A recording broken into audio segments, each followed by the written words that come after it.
Scientists have discovered a revolutionary new treatment that makes you live longer. It enhances your memory, it makes you more creative, it even makes you look more attractive. It keeps you slim and it lowers your food cravings. It even protects you from cancer and dementia. It wards off colds and the flu. It lowers your risk of heart attack and stroke, not to mention diabetes. You'll even feel happier, less depressed, and less anxious. Are you interested in what it is? Well, it's called going to sleep.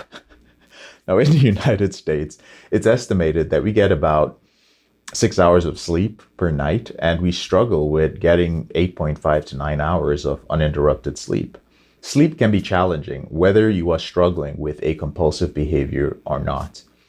Sleep is very important. It's actually a key determinant in how good of a shape you are in physically, how much fat you store and where you store it, how good you are at making decisions, how productive you are, even how intelligent you are.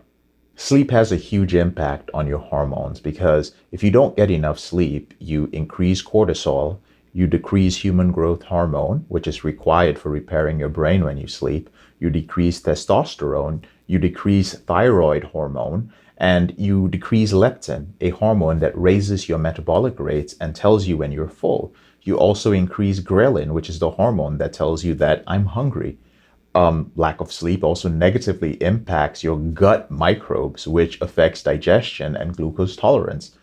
Lack of sleep also decreases your impulse control, which of course doesn't help with controlling your sexual behavior. On top of that, sleep also can cause you to lose muscle mass, and it can cause you to get injured. So your endurance drops by as much as 30% when you're not getting enough sleep. You're not able to metabolize oxygen. You're weaker. You don't clear metabolic waste from your body fast, and you have decreased reaction time. It also decreases your cognition, so it impairs your brain's ability to remember basic motor patterns when you are unconsciously competent. And this leads to injury if you're lifting weights or you're doing some sort of manual work. How about our emotions? What happens to your emotions without sleep? I'm sure you've read enough self-development books or paid enough attention in high school biology to know about the lizard brain, also known as the amygdala. And as it turns out, when you're sleep deprived, you perform like a drunk person. So it pretty much gives you the emotional stability of a drunk person as well. So the connection between the more logical part of your brain and the lizard part of your brain gets weaker with the less sleep you get. And you basically don't have the gas to put on the brakes on your lizard brain. So it doesn't inherently make you negative, but what it does is that it makes you prone to overreactivity. And this means that any little thing that would stress you, it just means the end of productivity. So if you find yourself getting stressed out and then suddenly giving up on a task, it's usually because you're not getting enough sleep. Sleep also impacts your intelligence, which is your ability to learn new things. And it also impacts your mental reboot capital. So the more you sleep, the more your brain clears out useless information from its short-term memory stores and moves useful information into your long-term memory stores. And if you don't sleep as much, you end up having horrible short-term memory while you're awake, on top of a decreased capacity to move information from short-term to long-term while you sleep.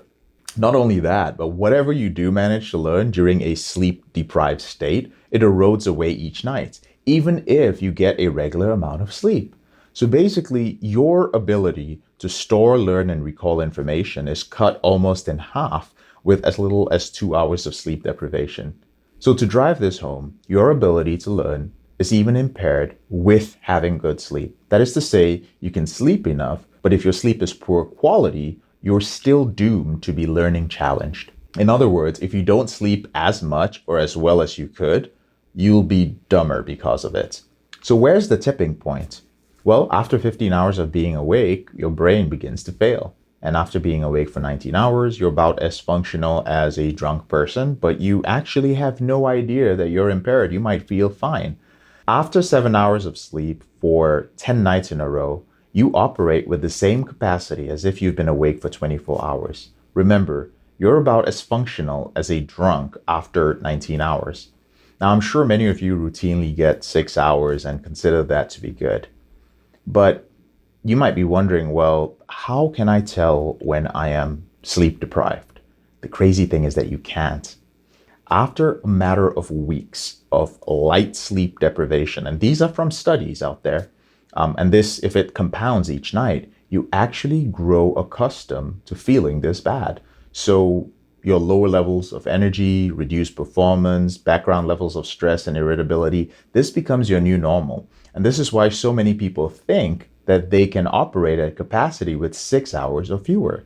Your brain pretty much has blinders on. Now, keep in mind that this compounds over time. So not even binge sleeping on the weekends can repair these performance deficits.